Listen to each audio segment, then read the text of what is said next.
How do you expect Vladimir Putin to respond to this? It'll be very, very interesting. There's been whispers that he's just going to have a blanket boycott, say, listen, if we can't compete under the flag, we're not going. However, the IOC didn't. There's a way where you can just go as a totally neutral athlete at the Olympics, and you just compete under the IOC banner. At least the IOC is recognizing them as athletes from Russia. So is that enough where Vladimir Putin says, okay, we're going to let our folks go? We'll see. But anything he does wouldn't be, if he does say we're not going at all, it wouldn't be a total shock. Of course, Russia is about to be on the world stage hosting the 2018 World Cup.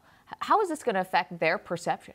Well, the perception is, yeah. I mean, the perception of them. Right. So the head of the World Cup organizing committee has been banned by the Olympic movement because he was involved in this state-sponsored doping. So if you're going in there saying, all right, the guy who's running the World Cup knew about a doping scheme, okay, you know, it's not the greatest look for Russia. But Vladimir Putin, his re-election campaign starts off in February, and so you have the Winter Olympics coming up in February. You have the World Cup coming up later in the summer. So he's got a lot riding on his decisions in these two global sporting stages. We've seen doping be part of the Olympics for such a long time. What does this moment represent, if anything?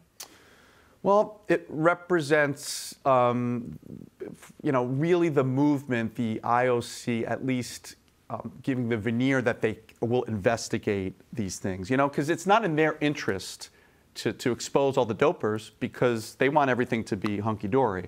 But they did go in, they did have two or three independent investigations, and they offered some kind of punishment. You could say it didn't go far enough, but the bottom line is, pending appeals, Russia, which is a dominant Winter Olympics force, we watch the medal tables every Olympics. That line won't be on the medals table. So it's a kind of blow to national pride for the Russians.